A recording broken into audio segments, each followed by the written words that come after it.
Pintu teater 2 telah dibuka. Para penonton yang telah memiliki karcis dipersilakan memasuki ruangan teater.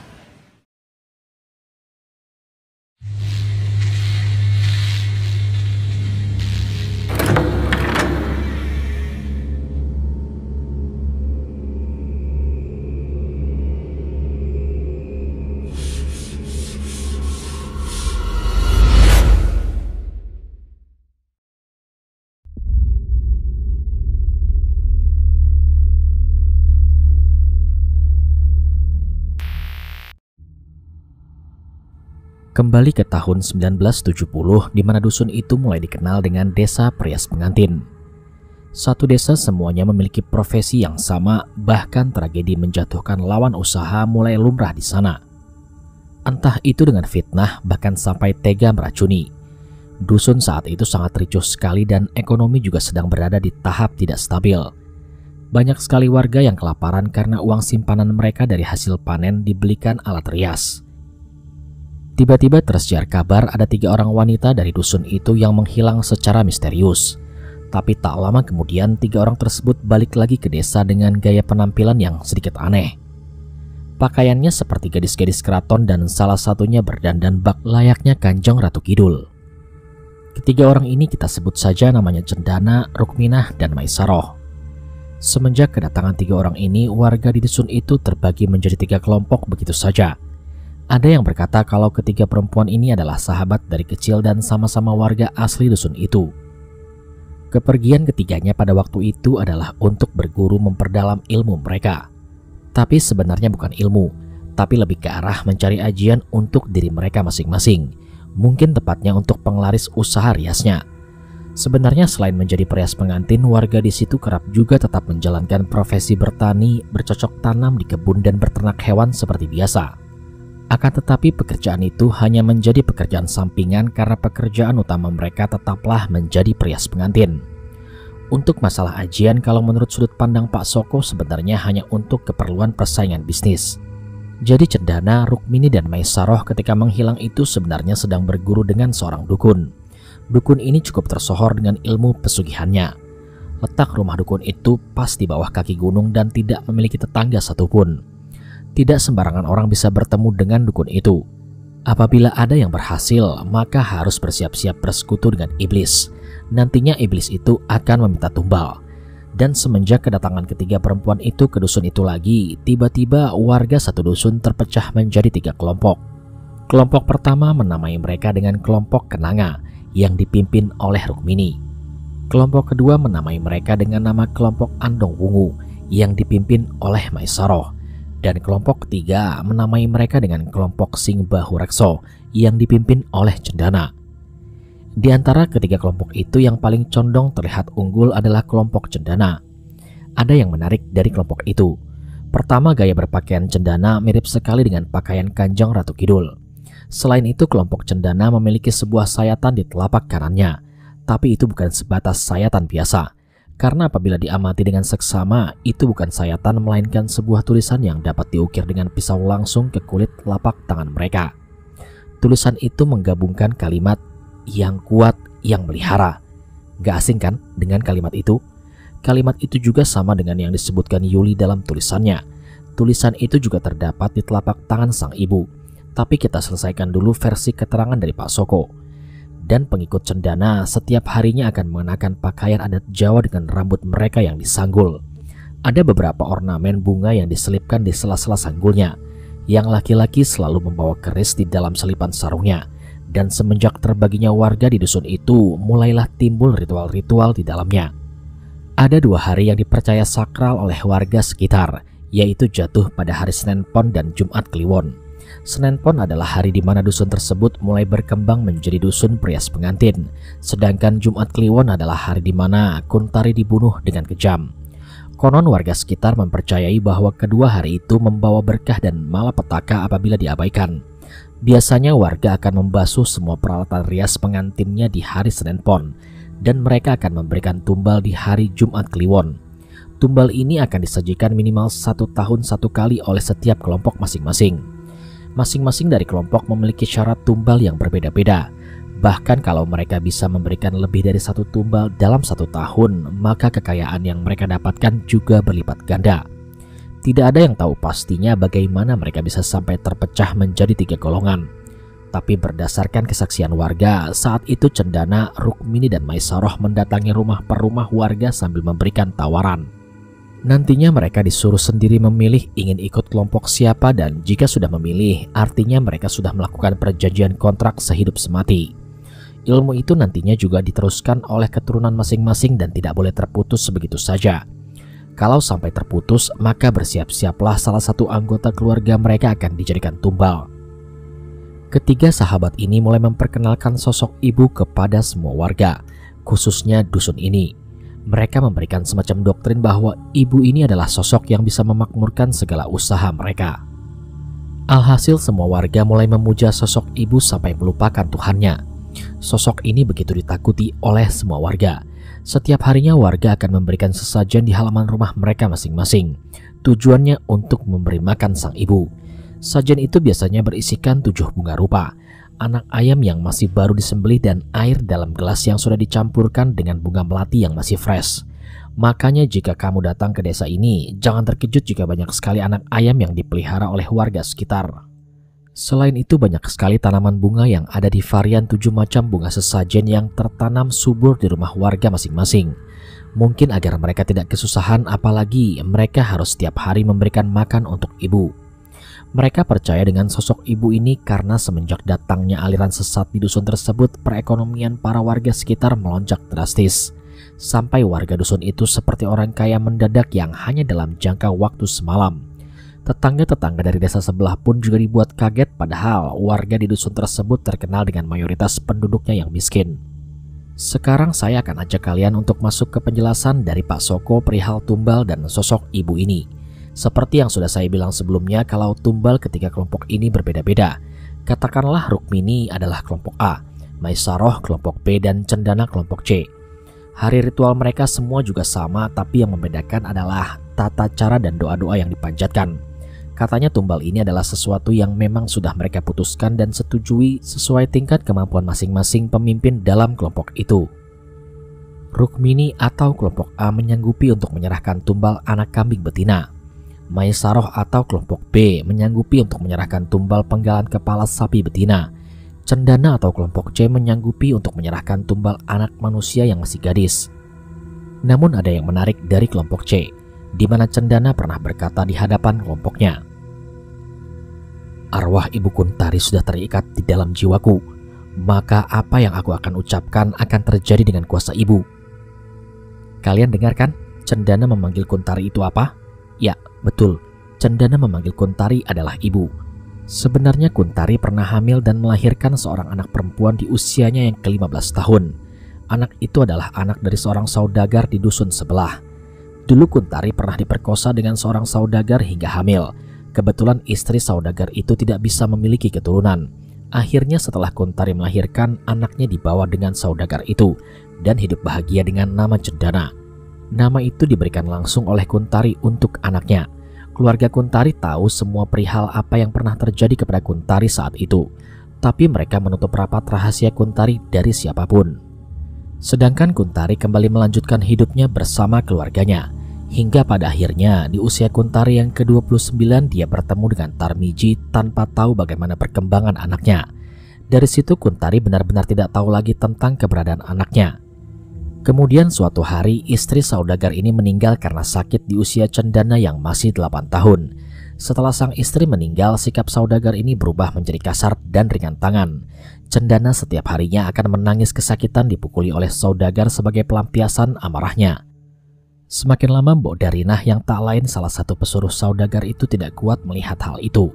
Mbok Darinah lalu menawarkan kepada Cendana untuk kabur dari rumah. Serapih mungkin Mbok Darinah menyusun rencana untuk menyelamatkan Cendana dari saudagar. Dan saat di hari H, Mbok Darinah meminta Cendana untuk kabur dari rumah lewat jendela dan lari ke arah hutan. Nanti Mbok Darinah akan menyusul ke sana. Mbok Darinah sendiri adalah warga salah satu dusun dengan Kuntari yang Mbok Darinah tahu banyak hal mengenai asal-usul dari Cendana. Mbok Darinah kerja bersama saudagar itu juga pulang pergi. Dia akan datang di pagi hari dan pulang di sore hari. Saat itu rencananya Mbok Darinah akan mengajak Cendana tinggal bersamanya dan berjanji akan mempertemukan Cendana dengan ibu kandungnya. Sore itu sebelum pulang, Mbok Darinah membuat rekayasa seakan-akan Cendana kabur dari rumah. Betapa terkejutnya Mbok Darinah ketika mendapati respon saudagar malah biasa saja. Ekspektasinya yang bakal kena marah pun pupus. Malah dia dipersilakan pulang karena memang sudah waktunya Mbok Darinah untuk pulang. Dia lalu menjemput Cendana ke dalam hutan. Pulanglah Mbok Darinah bersama Cendana ke rumahnya. Saat memasuki dusun, banyak mata tertuju kepada Mbok Darinah. Mungkin pikir mereka, bagaimana bisa Mbok Darinah janda pulang membawa anak? Itu anak siapa? Tapi Mbok Darinah selalu bilang kepada masyarakat sekitar kalau Cendana adalah anak angkatnya. Anak yang dia temukan kedinginan seorang diri di dalam hutan dan dia tidak tega sehingga dia ajak pulang ke rumah. Ia tidak tahu itu anak siapa. Kurang lebih seperti itu kesaksian palsu Mbok Darinah kepada warga sekitar dan warga percaya-percaya saja. Lalu langkah mereka sempat terhenti di depan rumah Kuntari. Mbok Darinah itu pun bilang, "Itu rumah ibu kandungmu."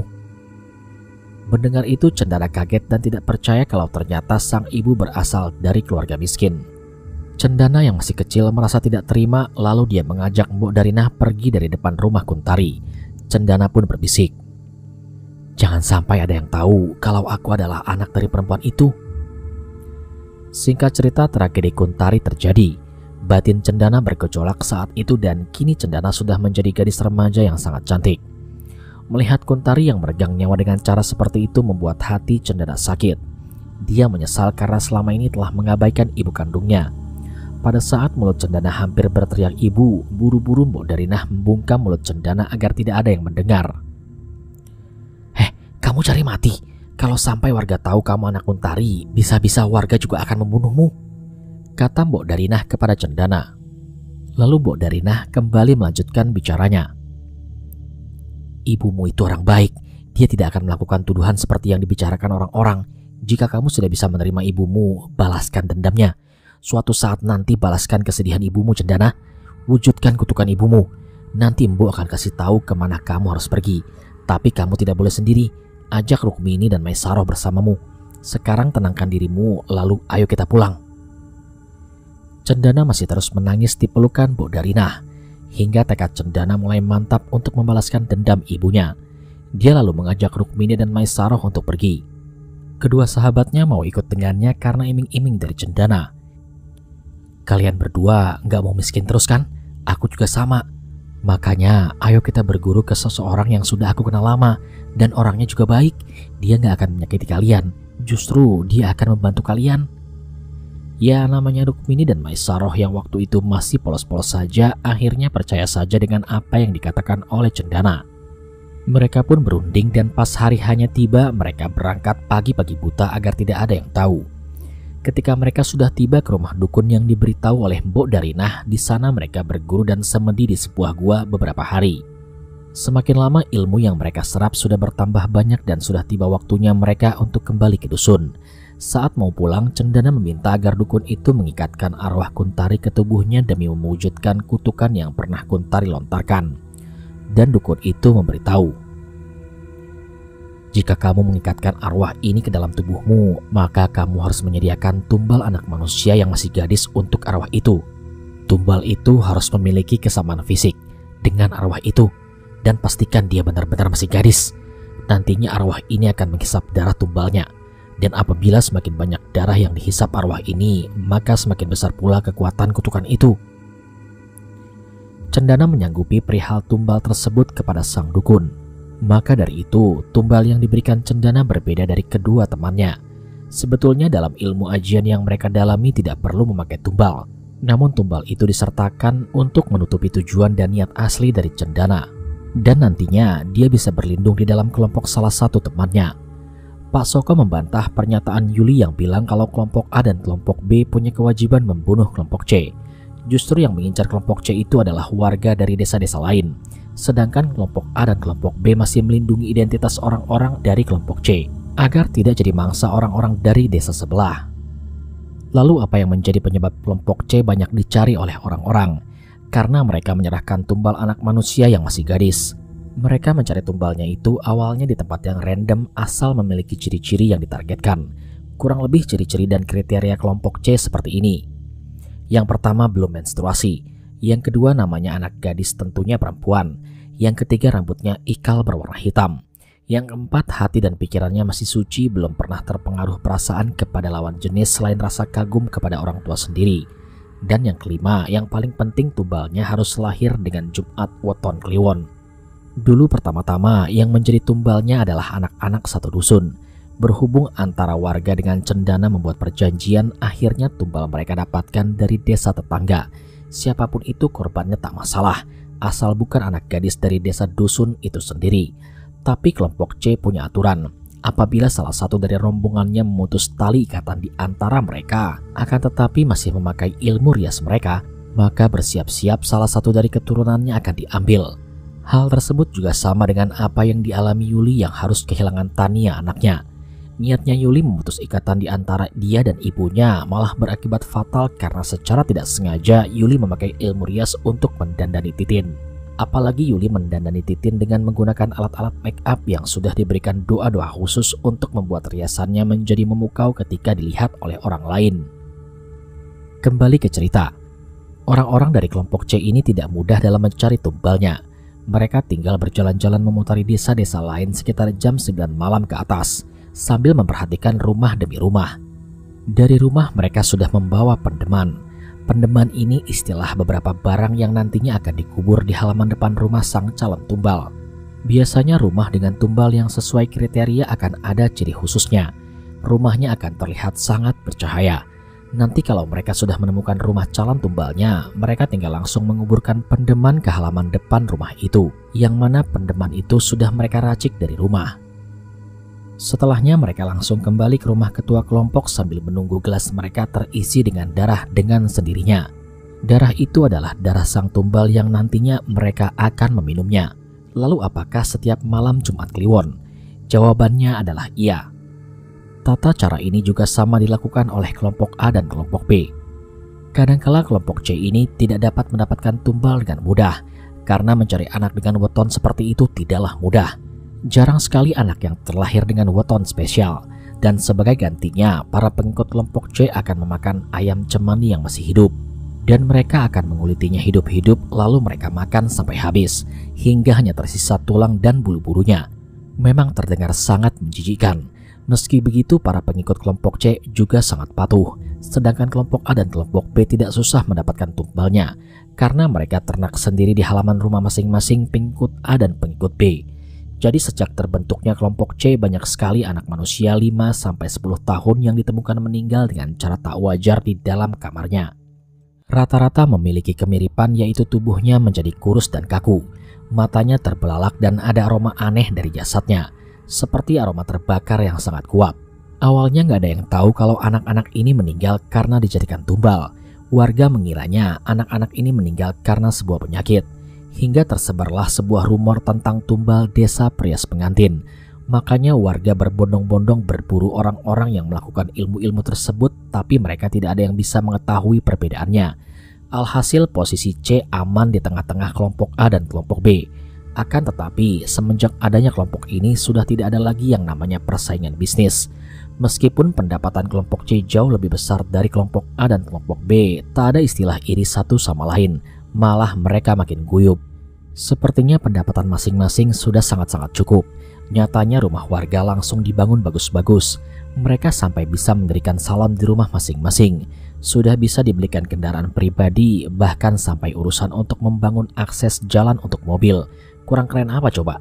Sekeren-kerennya desa ini tetap masih menyimpan sejuta misteri, masih menyimpan beribu kengerian. Sampai satu persatu penggagas ilmu kelompok A, B, dan C meninggal satu persatu. Maisaroh meninggal di tahun 1996, disusul Cendana yang meninggal di tahun 1999, dan yang terakhir Rukmini di tahun 2003. Meski begitu ilmunya tetap dilestarikan sampai sekarang. Ritualnya masih dilanjutkan oleh anak keturunan masing-masing. Kini masing-masing kelompok memiliki pimpinan baru yang masih muda-muda. Kelompok A dipimpin oleh Risma, kelompok B dipimpin oleh Yunita, dan kelompok C dipimpin oleh Maharani. Maharani ini adalah cicitnya dari Cendana. Bekas rumah Kuntari yang kosong kini dirobohkan dan dijadikan sebagai sanggar seni karawitan di sana. ada berbagai macam alat musik Jawa di dalamnya. Akan tetapi banyak yang bersaksi kalau alat musik itu setiap malam Jumat Kliwon suka bunyi dengan sendirinya. Itulah cerita versi dari Pak Sasongko atau Pak Soko. Mohon maaf apabila alurnya maju mundur karena memang ini sesuai alur yang diberikan oleh Pak Soko. Sekian dan terima kasih.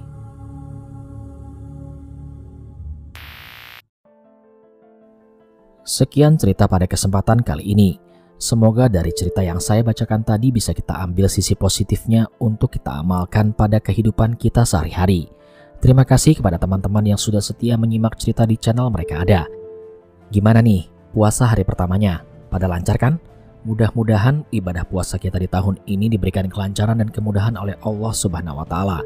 Dan jangan lupa support juga channel Mereka Ada dengan cara menekan tombol subscribe dan menyalakan lonceng notifikasinya, supaya saya makin semangat membacakan kisah horor untuk teman-teman semua. Kalau gitu sampai di sini dulu perjumpaan kita kali ini. Sampai bertemu pada episode selanjutnya. Saya Aldi pamit undur diri dari hadapan kalian. Wassalamualaikum warahmatullahi wabarakatuh.